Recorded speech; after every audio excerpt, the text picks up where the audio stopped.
Ini yang kita bahas.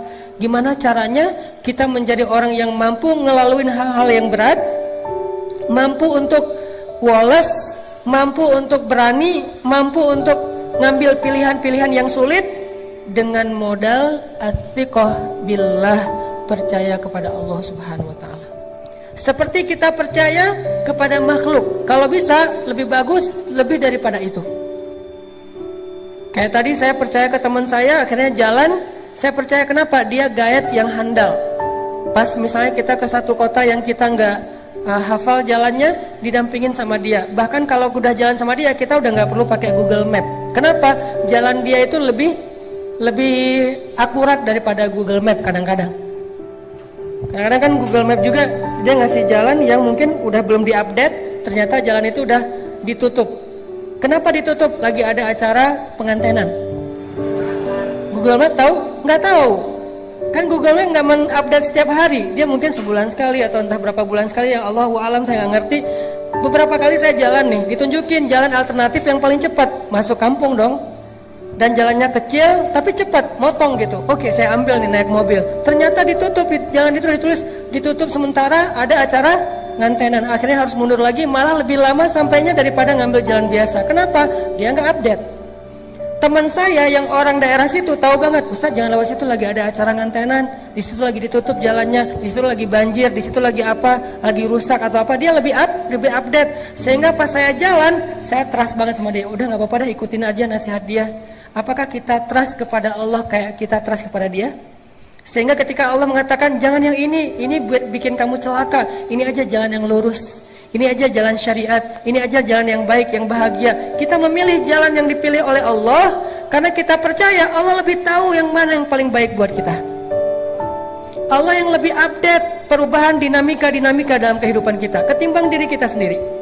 Allah lebih update, bukan hanya update, Allah lebih tahu masa depan yang bahkan belum terjadi. Sehingga kita percaya kepada Allah, analoginya kayak kita tadi percaya kepada teman orang lokal situ yang tahu banget jalan yang paling cepat untuk sampai ke lokasi. Ini namanya ats-tsiqah billah. Gimana membangun ini supaya kita bisa ngejalanin hidup lebih mantap? Gimana ngebangun ini biar kita nggak gampang galau? Gimana ngebangun ini kalau kita lagi sedih berat? Salah satu penyebab sedih berat itu misalnya, saya pernah nanya kayak kuesioner gitu, apa yang bikin teman-teman paling galau? Salah satu jawabannya, yang bikin kita paling galau, musibah terbesar itu Ustadz diputusin pas lagi sayang-sayangnya. Itu paling galau buat sebagian orang. Ada lagi yang paling galau, kemarin ada yang bilang bikin musibah terbesar dalam hidup saya, Cristiano Ronaldo pindah ke Juventus gitu. Itu musibah paling besar gitu. Ada lagi apa, misalnya macam-macam kan jawaban orang mah. Intinya adalah gimana kalau kita dihadapkan dengan masalah kayak gitu. Kita kayak nggak terima kenyataan. Masa sih Argentina kalah sama Perancis? Kan nggak diterima tuh kenyataannya gitu ya. Itu gimana rasanya? Bisakah kita tetap bisa woles? Dan dalam contoh yang lebih rumit mungkin dalam kehidupan kita pribadi, bisakah kita tetap woles? Gimana rasanya? Gimana caranya woles ketika kita di grup? Tadi lagi rame nih di grup WA kita nih, kita masuk grup geng SMA misalnya, atau geng SMP, atau SD, atau TK, atau playgroup lah, terserah. Jadi ada grup nih, satu geng, terus kayak ada yang broadcast sesuatu, yang lain pada respon gitu kan, chat, rame, apa. Kita lihat, oh banyak chat nih, kita masuk, begitu kita komen, yang tadi rame tiba-tiba senyap. Itu gimana perasaannya? Perasaan tadi lagi heboh gitu, segala macam, ada yang habis masak terus posting, gua masak ini loh, yang lain pada mau, pas kita, waduh pinter masak ya, diem. Sekali kayak gitu. Besok heboh lagi, kita komen, diem lagi. Sampai akhirnya diemnya seminggu, 2 minggu, itu grup sepi. Ternyata apa yang terjadi? Mereka bikin grup baru, dan cuman kita doang yang gak dimasukin ke grup itu. Itu gimana perasaan kita? Kan sakit hati banget ya. Itu benar-benar wah kecewa banget lah. Akhirnya kita bukan hanya live group, kita del semua kontak mereka. Cuman satu kontak yang udah di del tapi masih keinget. Gak bisa move on soalnya. Jadi di del dari handphone tapi di dalam benak masih keinget aja. Kenapa? Soalnya dulu saya yang beli kartu prabayarnya. Intinya teman-teman, gimana kita mengkondisikan rasa di hati kita kalau kita lagi diuji kayak gitu. Kalau kita lagi diuji dengan ujian zulzilu, diguncang perasaan kita dengan celaan orang, dengan makian orang, dengan teman-teman yang ngejutekin kita, dengan teman-teman yang ngebully kita, dengan teman-teman yang ngediamin kita di grup dan seterusnya, dengan teman-teman yang tiba-tiba unfollow kita, dengan teman-teman yang tiba-tiba nge-haters kita di komen. Gimana kita ngejalaninya? Satu-satunya yang bikin kita kuat adalah as-siqah billah. Udah serahin aja sama Allah. Serahin aja sama Allah. Karena kalau Allah udah turut ikut campur, itu udah luar biasa. Lebih bagus cara Allah daripada cara-cara kita. Ini yang dibangun lewat belajar iman, belajar tajdidul iman, as-siqah billah. Coba teman-teman renungkan lagi kisah hijrah Nabi Sallallahu Alaihi Wasallam. Ada yang unik dalam hijrah Nabi itu. Saya kadang-kadang berpikir, kalau baca sejarah sirah itu kan saya suka mencoba mengimajinasikan sirah ya. Gak suka baca sirah sekedar data perang Badar 313 lawan 1000. Nabi lahir tahun ini, kemudian menikah tahun ini, usia sekian. Ini data sejarah, belum menjadi persepsi sejarah. Harusnya sejarah itu membangun persepsi kita, cara berpikir, bukan hanya sekedar wawasan dan data. Cuman adegan biasa. Saya coba memikirkan, kenapa ya Nabi hijrahnya sama Abu Bakar? Ada orang bilang, gak usah tanya, ya udah emang kayak gitu. Bukankah sejarah Rasulullah itu adalah untuk orang-orang yang berpikir? Afala ta'qilun qul siru fil ardi summanzuru. Perhatikan, kenapa Rasulullah SAW hijrahnya dengan Abu Bakar? Kenapa Nabi nggak hijrah bareng dengan Umar aja biar aman? Kan gitu ya. Coba lihat gimana Umar hijrah. Umar sebelum hijrah posting. Captionnya, ya ahla Makkah, ya ma'syara Quraisy, wahai penduduk Mekah, wahai pemuka Quraisy. Dimention satu-satu. @Abu_Jahal, @Abu_Lahab. Semuanya diposting dimention sama dia satu-satu tuh, banyak banget yang dimention. Abu Jahal, Abu Lahab, Abu Sufyan, pokoknya semuanya dimention. Fa'lamu anni muhajir, ketahuilah saya mau berhijrah. Itu Umar mau hijrah aja posting.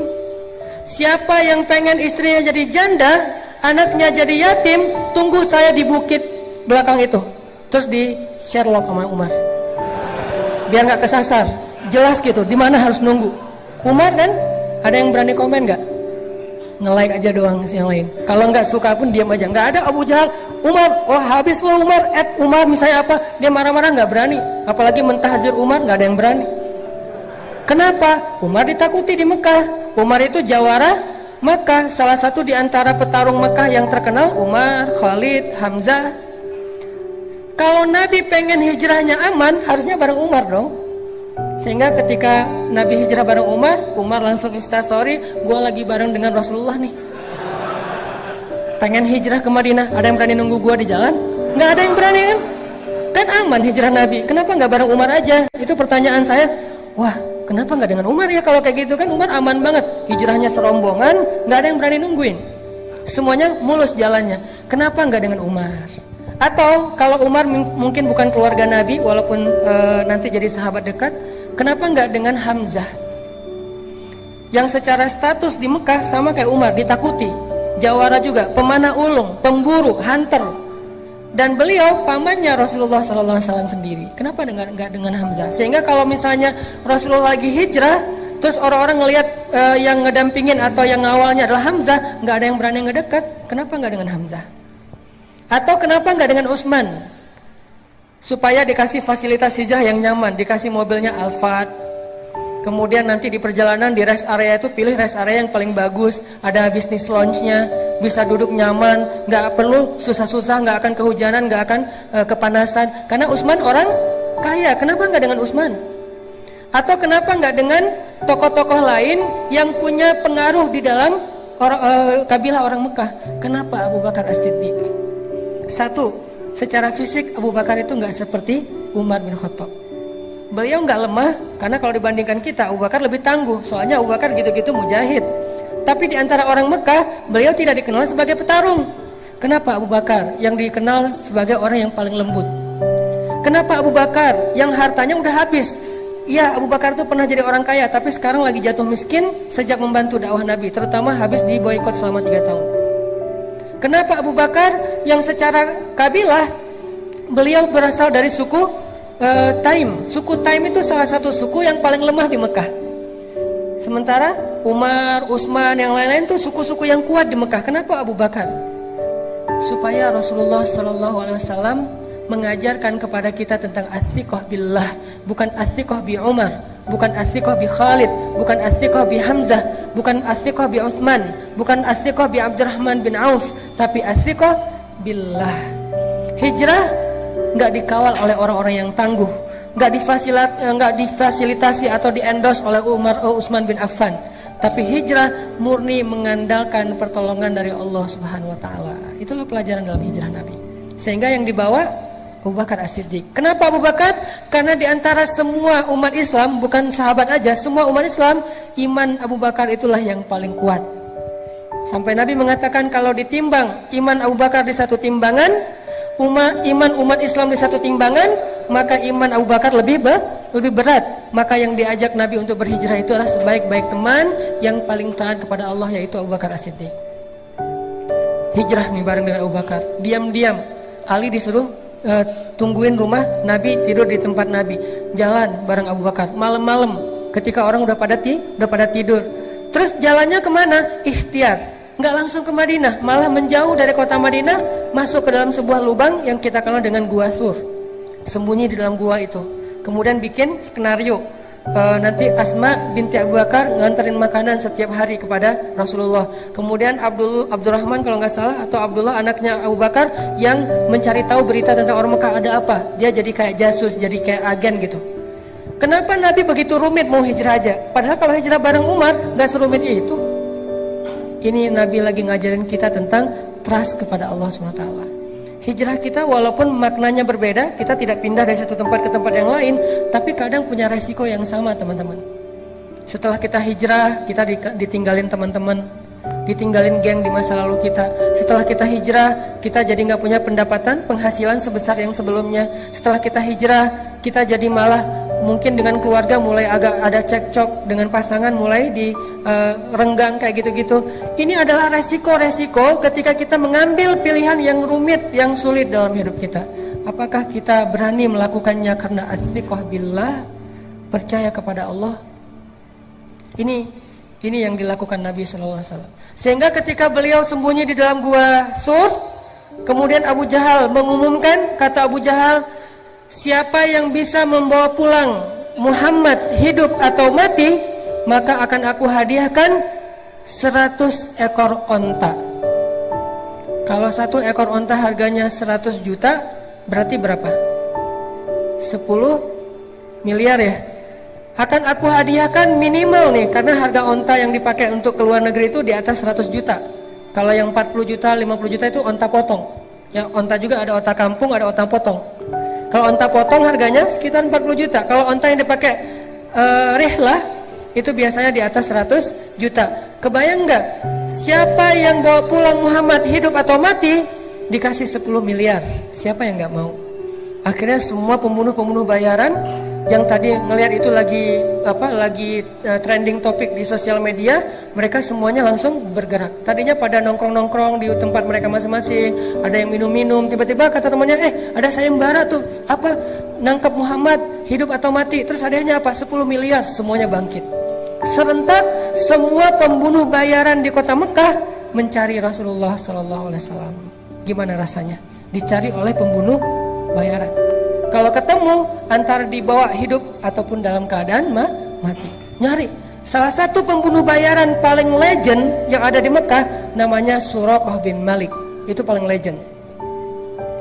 Gimana legendnya? Gak ada yang gak kenal Suraqah. Kalau Suraqah udah muncul, pada kayak bisik-bisik, Suraqah. Kenapa? Saking legendnya. Suraqah dekat, ada yang foto diam-diam, wah, gue bareng Suraqah, padahal Suraqah juga gak tahu apa-apa gitu ya. Saking pengen nambah followers misalnya, wah gue ketemu pembunuh bayaran yang paling legend. Kayak kalau selama ini mungkin ada beberapa yang dulunya pernah jadi ketua mafia, ketua geng, ketua preman di beberapa daerah, terus udah hijrah, udah taubat, dianggap sebagai legend kan, kadang-kadang wawancara gitu. Walaupun udah taubat, Kalau dia datang ke sebuah warung kan langsung hening tuh warung. Kenapa? Wah, ada fulan misalnya gitu kan ya. Akhirnya pada kayak respect gitu, kayak segan misalnya. Itulah Suraqah. Terkenal sebagai pembunuh bayaran paling legend di kota Mekah. Dia tahu jejak banget. Dia pembaca jejak. Dia bisa tahu nih jejak udah berapa lama ngelewat jalan ini. Kalau masih basah mungkin beberapa menit yang lalu. Kalau udah kering mungkin udah seharian.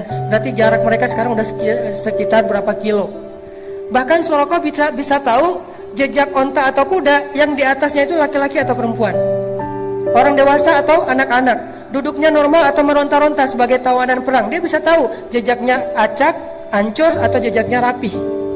Jadi kalau di atasnya meronta-ronta jejaknya agak acak gitu. Jadi dia bisa tahu banget dan kemana arahnya, sehingga kalau Suraqah udah keluar dari sarangnya sulit untuk selamat dari pengejaran Suraqah. Itu sama lebih dahsyat daripada mungkin anjing pelacak atau siapa yang jago-jago kayak gitu. Ini Suraqah. Wah, Suraqah heboh kota Mekah. Suraqah mencari Muhammad. Jadi trending topik di Twitter semuanya ngomongin Suraqah nyari Muhammad, Suraqah nyari Muhammad. Semua orang heboh, viral di mana-mana. Akhirnya Nabi dengan Abu Bakar sembunyi di dalam Gua Thur. Beneran, ternyata Suraqah akhirnya datang ke Gua Thur, berdiri bersama sekelompok para pemburu tepat di mulut gua, dan Nabi ada di bawah kaki mereka. Kalau mereka ngelihat ke bawah kakinya sedikit aja, udah ketahuan tuh Nabi dengan Abu Bakar di dalamnya. Waktu itu Abu Bakar galau. Gimana pun Abu Bakar soleh, beriman, orang yang siddiq, tapi beliau manusia. Sedikit-sedikit kadang-kadang muncul sifat manusianya galau. Abu Bakar bukan penakut. Abu Bakar tidak takut atas keselamatan dirinya. Abu Bakar takut akan keselamatan kekasihnya Rasulullah SAW. Sehingga Abu Bakar bilang, ya Rasulullah, gimana ini? Kalau nanti mereka ngelihat ke bawah kaki mereka, kita ketahuan, nanti Rasulullah ditangkap. Sementara mereka ada ratusan orang, semuanya senjata lengkap, dan itu pemburu bayaran. Mereka itu pembunuh, sementara kita nggak punya senjata apa-apa. Gimana ya Rasul, gimana? Kita cuma berdua, mereka banyak. Nabi dengan tenang menasihati Abu Bakar dengan kata-kata apa? Ya Abu Bakar, ma zannuka bisnain, Allahu salisuhuma. Ya Abu Bakar, kenapa kamu pikir kita cuma berdua? Bukankah Allah yang ketiga? Coba nasihat Rasulullah SAW. Ya Abu Bakar, ma zannuka bisnain, Allahu salisuhuma. Kenapa kamu berpikir kalau kita tuh cuma berdua, Abu Bakar? Kalau berdua oke, kita takut, tapi bukankah Allah yang ketiga? Baru Nabi mengatakan, la tahzan, innallaha ma'ana. Jangan khawatir Abu Bakar, Allah bersama kita. Seketika itu juga Abu Bakar tenang. Ala bidzikrillah. Ini arti dari ayat tersebut. Ala bidzikrillahi tatma'innul qulub. Bukankah ketika kita mengingat Allah hatinya harusnya menjadi tenang? Itu ciri orang yang beriman. Ketika kita galau, tenang aja ada Allah. Tenang, berarti masih beriman. Ketika kita ada sesuatu yang membuat kita khawatir, resiko atau ancaman, tiba-tiba kita bilang, ya udah deh, serahin aja sama Allah. Tenang, berarti dia orang yang beriman. Kenapa? Innamal mu'minun idza dzukirallahu wajilat qulubuhum wa idza tuliyat 'alaihim ayatuhu zadatuhum imana wa 'ala rabbihim yatawakkalun. Orang beriman kalau disebut nama Allah langsung tergerak hatinya untuk makin mantap. Wajilat itu hatinya bergairah kembali. Yang tadi itu udah kayak udah mau mati tuh, hatinya udah lemah, tiba-tiba bergairah lagi, detak jantungnya udah mulai normal lagi. Kenapa? Ada nama Allah. Terus kalau dibacakan ayat-ayat nasihat, misalnya la tahzan innallaha ma'ana, terus ayat yang lain tabarakalladzi biyadihil mulk, dan seterusnya, dia bertambah zadatuhum imana, makin yakin sama Allah. Hasilnya apa? Wa 'ala rabbihim yatawakkalun. Ya udah, serahin aja deh sama Allah. Itu mukmin. Sehingga Abu Bakar awalnya galau dikit terhadap keselamatan Rasulullah. Rasulullah mengatakan, ya Abu Bakar, ma zannuka bisnain, Allahu salisuhuma. Kenapa kamu pikir kita cuma berdua, Abu Bakar? Kan ada Allah yang ketiga. La tahzan, innallaha ma'ana. Gak usah khawatir Abu Bakar, Allah bersama kita. Langsung tenang Abu Bakar. Inilah teman-teman yang disebut dengan athiqah billah. Bisakah adegan ini kita terjemahkan dalam kehidupan kita sehari-hari? Dalam semua masalah kita, pilihan hidup, kemudian rasa tidak nyaman di dalam hati, kekhawatiran kita tentang masa depan, ketika kita lulus kuliah mau kerja apa, ketika kita mungkin dikeluarkan dari sebuah pekerjaan, atau kita harus memilih resign duluan karena nggak cocok dengan pekerjaan itu, atau yang sekian banyak. Apakah kita bisa diingatkan dengan nama Allah oleh seseorang, pasangan mungkin, teman mungkin? Kalau istri kita bilang, "Pak, gak usah khawatir, Allah tahu apa yang Papa lakukan. Allah pasti bersama Papa." Alhamdulillah, tenang jadinya ya. Teman kita bilang, "Udah tenang aja bro, serahin aja sama Allah." Alhamdulillah, saya serahin aja sama Allah. Itulah mukmin, dan itulah orang yang nanti di akhirat akan termasuk di antara 70.000 orang di antara hamba Allah yang masuk surga bighairi hisab wala azab. Masuk surga tanpa ada sidang, tanpa ada siksaan, langsung masuk surga. Manhum ya Rasulullah, siapa mereka ya Rasulullah?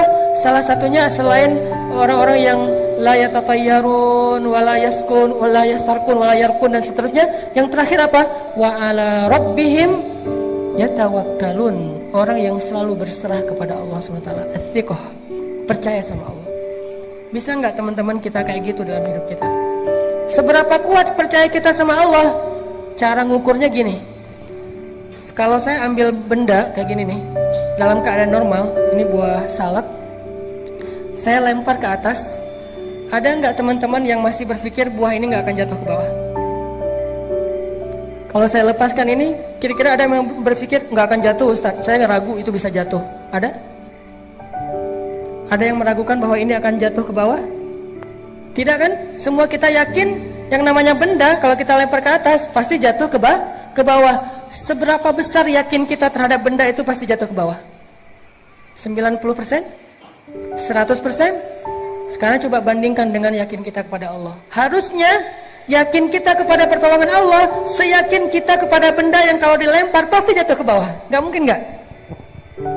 Kalau bisa lebih dari itu lebih keren. Segitu aja tuh udah keren. Bisa gak kita segitu yakinnya sama Allah? Tenang aja udah, kalau sama Allah beres. Kalau sama Allah gampang, kalau sama Allah pasti bagus, kalau sama Allah itu pasti ada jalan keluar, kalau sama Allah itu pasti bahagia, kalau sama Allah itu yakin, saya yakin benda yang kalau kita lempar ke atas pasti jatuh ke bawah, tidak ada satu ruang dan celah pun untuk ragu. Itu baru ats-tsiqah billah. Kalau kita udah ada di tahapan itu, kita akan melihat banyak sekali keajaiban-keajaiban Allah terjadi dalam hidup kita. Sampai ke tingkat seperti itu. Nanti kalau udah sampai di situ, baru kita latih lebih dari itu. Sehingga para sahabat radhiyallahu anhum, kalau Nabi nanya sesuatu kepada mereka, jawaban mereka selalu Allahu wa rasuluhu a'lam. Ada onta, misalnya Nabi nanya, itu onta berapa kakinya? Mereka ngelihat dengan matanya, kaki onta ada 4, tapi jawaban mereka apa? Allah dan Rasul lebih tahu berapa kaki onta. Kalau Nabi bilang 5, sadaqallahu wa rasuluh, benarlah Allah, benarlah Rasul. Kenapa? Saking yakinnya kepada Allah dan Rasul. Ini namanya ats-tsiqah. Dan ats-tsiqah inilah yang selalu menjadi modal kemenangan, kesuksesan, kebahagiaan, dan keberuntungan orang-orang yang beriman dalam banyak kesulitan. Dan salah satu kesulitan yang paling rumit itu adalah perang Badar yang direkam oleh Allah di dalam surat Al-Anfal. Sehingga surat Al-Anfal dikenal juga dengan nama Suratul Badar, surat perang Badar. Surat perang Badar. Sebelum Allah Subhanahu wa taala memberi kejutan-kejutan kemenangan dalam perang Badar, Allah pengen nguji dulu ats-tsiqahnya para sahabat kepada Allah. Coba teman-teman buka deh surat Al-Anfal, biar kita nanti bisa ulang-ulang di dalam bacaan kita atau di rumah, bahwa surat ini adalah surat ngajarin kita tentang akidah challenge. Ini salah satu contoh akidah challenge di surat Al-Anfal. Coba lihat ayat 7. Coba lihat ayat 7. Surat Al-Anfal. Surat Al-Anfal itu surat ke-8 ayat 7. Ini akidah challenge nih di ayat 7. Ketika para sahabat dikasih pilihan sama Allah. Apa kata Allah? Wa idh ya'idukumullahu ihda at-ta'ifataini annaha lakum wa tawadduna anna ghayra dhati asy-syaukati takunu lakum ويريد الله أن يحق الحق بكلماته ويقطع دابر الكافرين. Ini akidah challenge. Apa artinya? Dan ingatlah kisah ketika Allah menjanjikan kepada kalian salah satu dari dua golongan yang akan kalian hadapi adalah bagian kalian. Sedangkan kalian menginginkan bahwa golongan yang tidak memiliki kekuatan senjatalah yang menjadi bagian kalian. Tetapi Allah ingin membenarkan yang benar dengan ayat-ayatnya dan memusnahkan orang-orang yang kufur sampai ke akar-akarnya. Apa yang terjadi? Coba nanti baca lagi sirah perang Badar secara utuh dari awal sampai akhir. Kan skenario awal dari perang Badar itu apa teman-teman? Karavan dagang Abu Sufyan baru pulang dari Syam, ngelewatin jalur dekat kota Madinah. Apa yang dibawa oleh karavan dagang ini? Karavan dagang ini membawa hasil jualan harta orang-orang muhajirin yang diambil alih, dirampas oleh orang Quraisy, termasuk Abu Sufyan, sebelum Abu Sufyan masuk Islam. Jadi ketika kaum muhajirin hijrah ke Madinah, pasar mereka, ternak mereka, kebun mereka, rumah mereka, aset mereka dijarah, diambil alih oleh orang-orang Mekah, orang-orang Quraisy seperti Abu Jahal dan yang lainnya, lalu dijual ke Syam. Nah sekarang pulang dari Syam membawa hasil keuntungan dari rampasan itu, sehingga Nabi SAW mengajak orang-orang muhajirin, ayo kita ambil kembali harta kita. Itu skenario awalnya. Ayo kita cegat karavan dagangnya Abu Sufyan dan kita rampas kembali harta milik kita. Sahabat semangat, siap ya Rasulullah, Allah Akbar, semangat gitu. Kenapa? Karena yang akan mereka hadapi itu karavan dagang, bukan tentara, bukan prajurit. Mudah untuk mengalahkannya dan keuntungannya besar kalau kita menang. Ternyata Abu Sufyan juga punya mata-mata. Langsung dia tahu informasi Nabi akan cegat, dia ngasih tahu ke Abu Sufyan. Abu Sufyan ngirim orang cepat untuk menghubungi Abu Jahal. Kalau dulu kan gak bisa telepon-teleponan ya, akhirnya ngirim orang.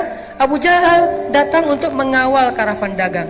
Dengan apa? Dengan satu pasukan yang isinya adalah pembunuh bayaran. Yang isinya sebagiannya adalah pembunuh bayaran, sisanya petarung-petarung hebat, termasuk senior-senior ada di dalamnya. Pasukan yang jumlahnya 1000 orang kurang lebih. Sekarang ada dua target. Satu karavan dagang yang mudah dilumpuhkan dan untungnya besar. Satu lagi pasukan perang yang sulit dikalahkan dan untungnya kecil. Apa yang mau diambil dari pasukan perang?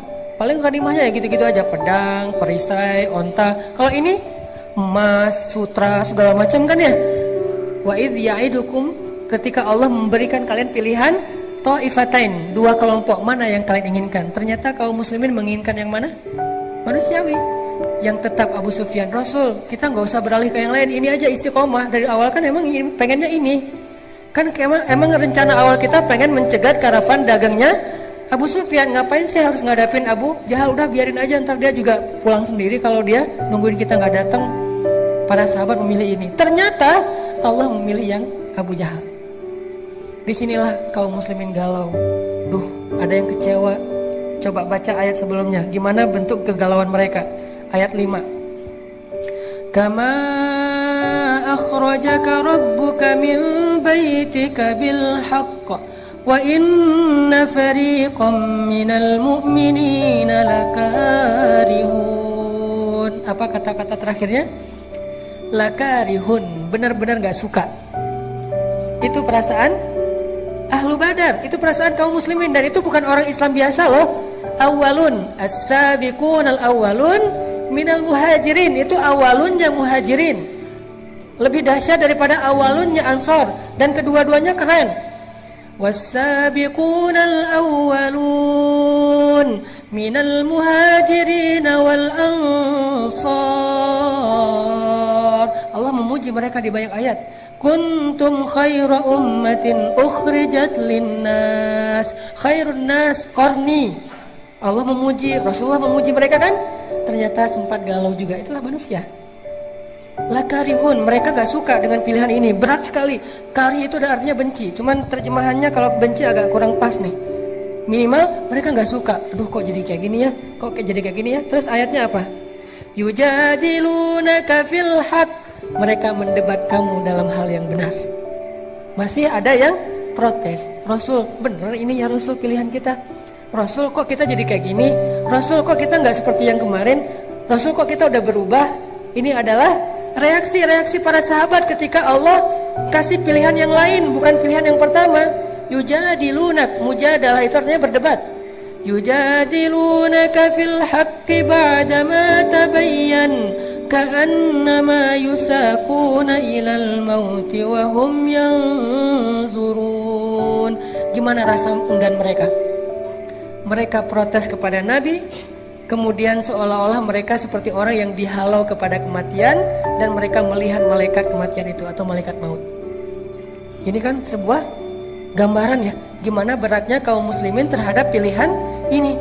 Kayak orang dibawa ke satu tempat mau dieksekusi mati, dan mereka melihat tiang gantungan, melihat algojo yang dengan parang yang tajam, seolah-olah mereka mau dibawa ke sebuah tempat eksekusi mati. Begitu enggannya mereka datang terhadap pilihan Allah Subhanahu wa taala. Akhirnya Nabi mengumpulkan mereka semuanya, ahlu Badar. Nabi menasihati mereka, Nabi membacakan ayat ini kepada mereka. Akhirnya mereka baru sadar, lalu sami'na wa ata'na. Kami ikut pilihan Allah dan Rasul. Ini maksud dari innamal mu'minun idza dzukirallah wajilat qulubuhum. Tadi mereka galau, lalu diingatkan dengan nama Allah, wahai kaum muslimin, ini pilihan Allah, taatlah sama Allah, ambil aja pilihan Allah walaupun berat.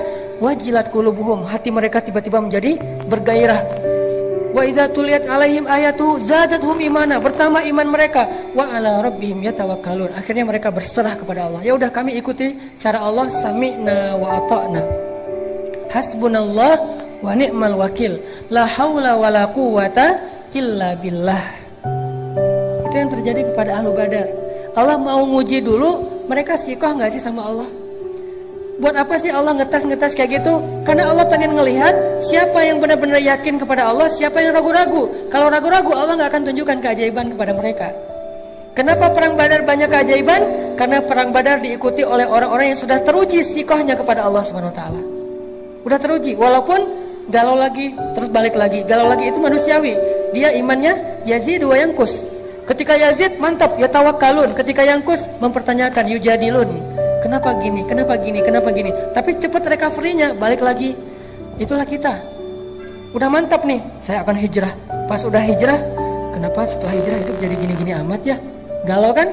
Diingatin lagi, emang kayak gitu. Bukan kita doang yang ngerasain, orang sebelum kita yang lebih soleh ngerasain juga. Oh gitu, ya udah mantap lagi. Besok ada ujian, tapi kok nggak selesai-selesai ya ujiannya. Terus diingatin lagi, kuat lagi. Gitu aja terus iman kita teman-teman. Yazidu wayangkus, zail, tergelincir, balik lagi, tergelincir, balik lagi. Hati kita yuqallibu dzatal yamin wa dzatal shimal. Dia kadang-kadang ke kanan, kadang-kadang ke kiri. Itulah butuhnya tajdidul iman sepanjang perjalanan hidup atau sepanjang perjalanan proses hijrah.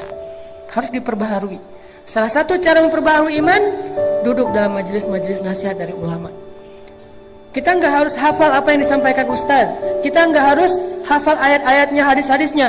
Minimal tambah iman, liyazdadu imanan ma'a imanihim. Setelah kita mendengarkan nasihat itu, baru nanti mantap lagi nih. Sahabat juga galau, sekelas muhajirin awalun aja galau. Akhirnya berangkat. Sekarang pasukannya dialihkan ke arah Abu Jahal. Jalan terus sampai di sebuah area namanya daerah Badar. Orang-orang kafir Quraisy dapat spot yang ada mata airnya. Orang Islam dapat spot yang gak ada mata airnya. Mulai agak khawatir, nih airnya irit nih, jadi jangan boros-boros ya, airnya cuma sedikit. Malamnya ternyata mereka banyak yang gak bisa tidur. Gimana besok ya? Ini kan perang kita pertama banget dalam sejarah umat Islam, kan perang pertama Badar ya. Mereka kayak, gimana ya besok perang ya, gimana ya besok perang. Sementara kamu jurus itu udah bisa belum? Belum. Jurus pedang misalnya belum. Kan baru juga latihan kemarin, tiba-tiba langsung tarung. Sementara yang di seberang sana tuh petarung semua. Yang di seberang sana tuh udah kayak show off gitu, udah tayang lagi tarung, tayang lagi ngetrik. Kita baru juga, Oli juga belum bisa. Tiba-tiba disuruh main di ball, di apa gitu. Aduh gimana ya, kagok gitu, nervous sama yang pro-pro, yang legend-legend. Begitulah para sahabat. Orang-orang yang muslimin ini amatiran sebagian besarnya. Cuma beberapa orang juga yang tokoh kayak Hamzah, Umar, oke, mereka legend. Tapi sisanya amatiran, orang-orang biasa, bukan petarung. Di sana itu pro semua itu. Ikrimah, Abu Jahal itu kan pro-pro semua ya, pro perang. Orang-orang yang jago dalam perang, galau malam itu nggak bisa tidur. Akhirnya kata Allah apa? Allah utus rasa ngantuk kepada kaum muslimin. Ini keajaiban pertolongan Allah kepada orang yang siqah kepada Allah, percaya sama Allah. Akhirnya apa kata Allah di ayat 11? Nih kita bedah ayatnya nih. Surat masih yang sama, Al-Anfal ayat 11. Idh yughashshikumun nu'asa amanatan min. Allah memberikan kalian rasa ngantuk amanatan, biar kalian merasa nyaman. Aman itu bahasa Arab terus jadi bahasa Indonesia. Amanatan min, supaya kalian merasa nyaman. Tiba-tiba semuanya nguap-nguap, ngantuk, tidur, kecuali 2 orang yang masih terjaga. Rasulullah lagi-lagi bersama Abu Bakar. Nabi berdoa. Doanya Nabi apa? Istighosah yang ada di ayat 9. Iltastaghithuna rabbakum. Jadi istighosah salah satu sunnah Nabi Sallallahu Alaihi Wasallam. Nabi melakukan istighosah dalam momen yang paling berharga, yaitu perang Badar. Iltastaghithun. Gimana istighosah? Istighosah itu doa yang panjang. Saking seriusnya Nabi berdoa, angkat tangannya tuh bukan gini, tapi gini. Pernah nggak doa gini? Saya pernah sekali pas minta jodoh dan berhasil. Jadi kadang-kadang doa ada yang nggak pakai ngangkat tangan, kayak doa sehari-hari naik kendaraan atau apa. Ada doa yang pakai angkat tangan, ada yang doa setinggi-tingginya, ada yang doa dengan telunjuk. Kalau doa dengan telunjuk bukan nunjuk-nunjuk Allah, ya Allah kasih lo ya, harus ya, bukan. Dengan telunjuk itu maksudnya cuman kepada Allah saya berharap. Itu maksudnya. Jadi apa? Psikologi Arab dengan Indonesia tuh beda dalam masalah telunjuk. Kalau kita kan kayak nyuruh-nyuruh ya. Karena ada ya Allah, bukan ya Allah harus ya. Nih, benar ya, bukan. Tapi ya Allah, iyyaka na'budu wa iyyaka nasta'in, itu maksud dari nelunjuk. Jadi Nabi kadang berdoa nggak angkat tangan, kadang berdoa mengangkat tangan, kadang berdoa sampai angkatnya tinggi, kadang menelunjuk. Semua itu sunnah Nabi, tidak perlu dibenturkan antara satu dengan yang lain. Semuanya bisa dilakukan. Dan waktu itu Nabi beristighosah, mengangkat tangan setinggi mungkin sampai rida beliau jatuh, diangkat lagi oleh Abu Bakar, jatuh lagi, menangis semalaman. Sementara sahabat semuanya tertidur pulas gara-gara Allah menenangkan mereka dengan ngantuk. Ini pertolongan. Jadi kalau kita serahin urusan kita kepada Allah, Allah akan nolong kita. Pertama yang ditolong apa? Jiwa kita. Ketika kita punya masalah, yang akan pertama Allah lakukan bukan diselesaikan masalah kita, tapi dikuatkan hati kita. Itu kalau kita percaya sama Allah. Sehingga orang di luar yang nggak paham ngelihat, dia udah capek berdoa, masalahnya masih gitu-gitu aja, nggak selesai. Dia nggak tahu kalau dia ngadapin masalah itu mungkin dia udah KO dari awal. Tapi kenapa orang ini kuat? Karena Allah kuatkan hatinya. Itulah pertolongan Allah yang pertama. Jadi bisa dibilang UGD-nya. Jadi penanganan pertamanya ketika dimasukin ke UGD itu, kalau kita langsung diinfus, langsung kayak ada apa jantungnya atau diapain gitu, penanganan awal, itulah yang dilakukan Allah ketika kita dalam keadaan darurat. Yang pertama ditolong itu adalah jantung kita. Gimana menolong jantung? Dikuatkan hati kita dalam menghadapi masalah itu. Bukan segera masalahnya selesai. Karena kayak kita sakit juga nggak langsung sembuh pas datang ke UGD sembuh, enggak. Tapi jantungnya diselamatkan dulu, nafasnya diselamatkan dulu, kemudian darahnya diselamatkan dulu. Nanti sembuhnya setelah seminggu. Tapi minimal dia udah ditolong gitu. Nah Allah juga nolong kita kayak gitu teman-teman. Di awal ketika kita percaya sama Allah, ya Allah saya lagi ada masalah, tapi Engkau lah yang maha kuasa atas segala sesuatu. Saya tenang ada Engkau ya Allah. Saya mengandalkan Engkau banget ya Allah. La haula wala quwata illa billah, hasbiyallahu wa ni'mal wakil. Udah, setelah itu Allah akan tolong hati kita. Gimana ditolong hati? Kalau dalam konteks surat Badar, mereka tertidur semuanya, tenang hatinya. Kita juga bisa gitu, kadang-kadang kenapa ya akhir-akhir ini saya gampang ngantuk, soalnya habis diputusin. Jadi gampang ngantuk, itu cara Allah. Soalnya habis lagi banyak utang, jadi tidur aja kerjaannya. Soalnya misalnya lagi banyak yang ngebully, akhirnya dia gampang tidurnya nyenyak. Malah makin dibully makin nyenyak tidurnya. Kenapa? Sebelum tidur minum Neozep misalnya. Yang jelas tidur kadang adalah solusi dari Allah untuk hamba-hambanya, sehingga dia dibikin tenang. Salah satu yang dikasih solusi tidur siapa? Ashabul Kahfi. Allah tidurkan mereka. Ternyata yang ditidurkan tuh bukan cuma Ashabul Kahfi, Ahlu Badar juga ditidurkan oleh Allah. Ini ayatnya. Idh yughashshikumun nu'asa amanatan min. Cuman tidurnya nggak sampai 300 tahun. Tapi pesan moralnya sama, tidur yang membuat mereka nyaman, amanatan, menjadi tenang mereka. Selesai sudah masalahnya? Belum. Setan juga nggak nyerah teman-teman. Habis itu setan datang dalam mimpi mereka. Jadi tadi setan gak bisa yuwaswis ketika mereka sadar karena Allah bikin mereka ngantuk. Sekarang setan yuwaswis ketika mereka tidur. Masuk dalam mimpi mereka satu-satu setan. Kan setan itu ya jeri majrad dam kan. Dia ngalir dalam aliran darah manusia. Dia bikin mimpi sahabat tuh jadi mimpi basah. Maaf. Akhirnya sebagian besar sahabat malam itu saking nyenyaknya tidur bangun-bangun dalam keadaan janabah junub.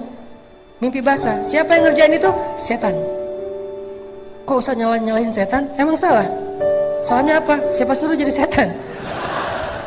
Satu-satunya suuzon yang berpahala adalah suuzon kepada setan. Dan satu-satunya husnuzon yang berdosa adalah husnuzon kepada setan. Ustaz jangan salahin setan, kasihan. Setan gak ada apa-apa kok. Enggak, itu husnuzon kepada setan gak boleh.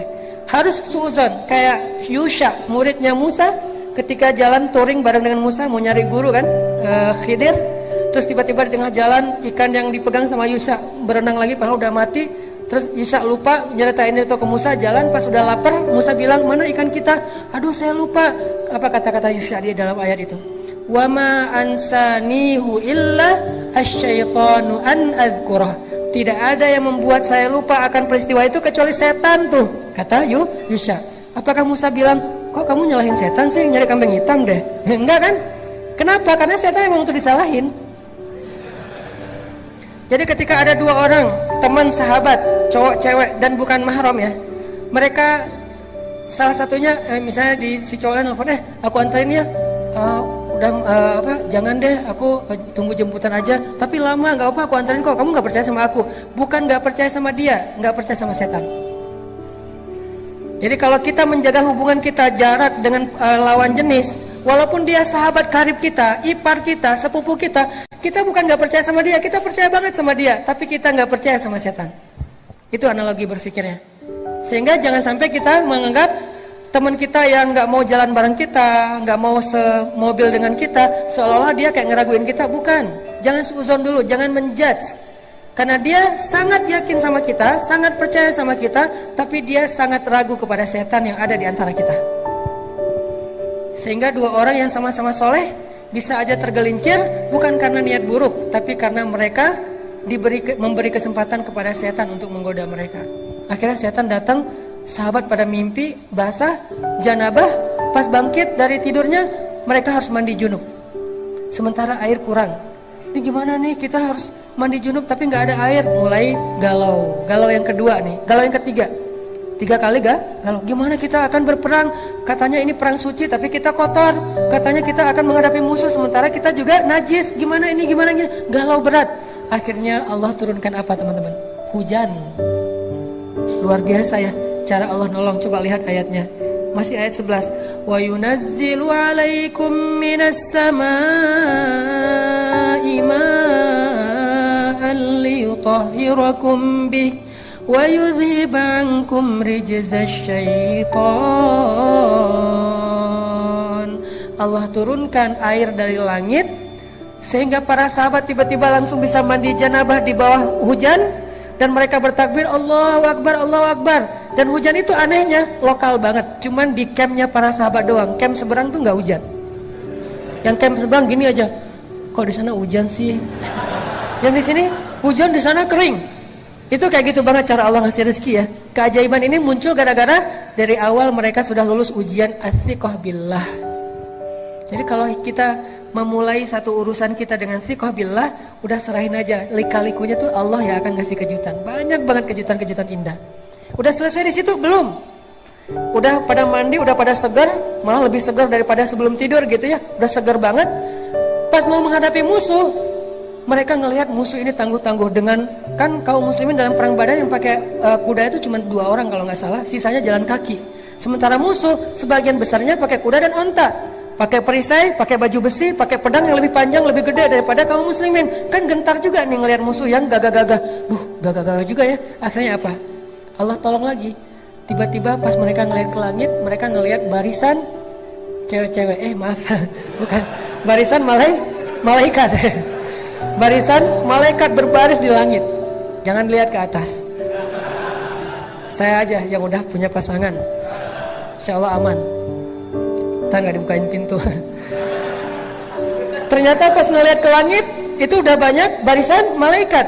Jadi menurut saya perang Badar yang paling benar itu logikanya bukan 300 lawan 1000. Karena kaum muslimin itu bukan 300 orang plus 1000 malaikat. Jadi perang Badar itu yang benar adalah 1300 lawan 1000. Karena ditambah malaikat. Sebetulnya satu malaikat juga cukup loh kalau kita mau berpikir logis ya. Allah ngapain sih banyak-banyak, ngirim satu aja udah cukup lah. Untuk ngalahin musuhan cuma dihembus aja kan habis ya. Kenapa sampai 1000? Karena tujuan malaikat diturunkan bukan cuma untuk membunuh musuh, tapi menenangkan kaum muslimin. Kayak gitu banget kan Allah memperlakukan orang yang beriman. Dikirim 1000 malaikat yang turun berduyun-duyun, pakai ikat kepala hijau, kemudian pakai jubah putih, kemudian mereka menyambar dengan cepat seperti angin, sehingga kaum muslimin ngeliat, perang belum mulai kok udah pada duluan sih, malaikat duluan yang jalan. Aktif banget nih malaikat gitu ya, luar biasa. Sehingga kaum muslimin ya udah deh, ngopi-ngopi dulu kalau bahasa kita ya. Udah duluan nih malaikat aja kalau bahasa kita nih. Jadi intinya kayak gitu banget Allah memperlakukan kaum muslimin. Kenapa? Athiqah billah. Pokoknya udah serahin aja sama Allah, hidup kita bakalan nyaman banget. Didoain malaikat, ditolong malaikat, disupport sama malaikat, di like sama malaikat, di repost sama malaikat, di mention sama malaikat dalam analogi sosial media kita. Itu banget kalau kita percaya sama Allah. Tapi begitu kita athiqahnya berganti kepada logika, kita lebih yakin kepada hitung-hitungan matematika kita, maka hilanglah semua peluang kita untuk melihat keajaiban dalam hidup kita. Bisa dibilang perang Badar itu hampir kaum muslimin tuh gak ikut perang. Cuman dikit doang perangnya, sisanya malaikat yang sebetulnya berperang. Coba nanti baca kisah perang Badar dari angle musuh. Jadi yang dibaca jangan cuman versi orang Islamnya, jangan cuman versi riwayat kita. Coba baca Nat Geo-nya mereka deh. Nat Geo-nya musuh. Ternyata menurut musuh-musuh yang nantinya akhirnya masuk Islam, mereka bilang, alhamdulillah saya selamat hari itu. Itu kejadian luar ngeri banget. Waktu itu saya berada di pasukan musuh, saya belum dapat hidayah. Ketika kita akan berperang dengan kaum muslimin, yang kita lihat itu bukan kaum muslimin, tapi deretan makhluk yang memakai ikat kepala hijau. Mereka turun dari langit menyambar kami. Tiba-tiba saya menutup kepala dan mata saya hanya mendengar teriakan teman-teman saya yang dipenggal oleh para malaikat. Ketika saya membuka mata saya melihat tubuh teman-teman saya sudah terkapar di atas tanah. Itu kerjaan siapa? Bukan kerjaan kaum muslimin, malaikat. Kaum muslimin datang udah beres. Waduh, beres nih, diberesin sama malaikat. Kenapa? Athiqah billah. Percaya aja sama Allah, beres. Gak ada yang sulit kalau Allah udah ikut campur. Inilah pentingnya kita ngandelin Allah dalam masalah kita, dalam hidup kita, dalam hajat-hajat kita, dalam cita-cita kita. Saya punya cita-cita secara pribadi dalam urusan dakwah, yang 3 tahun yang lalu orang menganggap itu berlebihan. 3 tahun yang lalu orang menganggap itu gak mungkin. Salah satunya adalah gimana menghijrahkan teman-teman motor. Kalau dulu namanya geng motor, kalau sekarang udah jadi ormas. Gimana pemerintah juga nggak bisa segala macam. Alhamdulillah bukan karena saya hebat, karena Allah terlibat. Akhirnya Allah bujuk hatinya, Allah ikat hatinya. Tiba-tiba mereka jadi senang kepada masjid, senang kepada ilmu, senang kepada taklim. Itu kenapa? Karena kita melibatkan Allah. Program pemerintah kalau nggak melibatkan Allah susah. Program sosial nggak melibatkan Allah susah, gimana pun teorinya rumit. Pemerintah bikin regulasi apa segala macam untuk masalah sosial apa susah. Termasuk nanti mempersaudarakan 2 supporter bola yang sering tarung, itu nggak cukup dengan program pemerintah, nggak cukup dengan program dari PSSI, nggak cukup dengan program Menteri Sosial, harus pakai program dakwah. Kenapa? Di dalam program dakwah lah Allah terlibat. Nah mereka semuanya punya hati. Dan yang memegang hati mereka itu jemari-jemari Allah. Jadi kalau pengen hati mereka diikat, fa'allafa baina qulubikum fa'asbahtum bi ni'mati ikhwana. Caranya gimana? Wal takum minkum ummatun yad'una ilal khair wa ya'muruna bil ma'ruf wa yanhauna 'anil munkar. Lewat dakwah itu keajaiban terjadi. Jadi saya percaya banget nih, antara beberapa supporter bola di Indonesia yang selama ini mungkin sering ada masalah, bisa diikat hati mereka, bahkan jadi ikhwana, bersaudara dengan media dakwah. Kenapa? Di dalam media dakwah itu Allah terlibat untuk menggenggam hati hamba-hambanya. Buktinya, berapa ratus tahun orang-orang Aus dengan Khazraj berperang di Madinah. Tiba-tiba datang Nabi, dengan izin Allah mereka menjadi Ansor. Gimana antara muhajirin dan ansor yang gak saling kenal tiba-tiba menjadi lebih erat daripada saudara kandung? Siapa yang bekerja di balik ini semuanya? Allah Subhanahu wa Ta'ala. Ternyata banyak hal yang gak mungkin terjadi, mungkin banget buat Allah. Kalau ini aja mungkin mempersaudarakan, mengikat hati antara muhajirin dan ansor, antara Aus dengan Khazraj, antara satu geng motor dengan geng motor yang lain, itu mudah buat Allah. Apalagi sekedar mengikat hati kita dengan dia.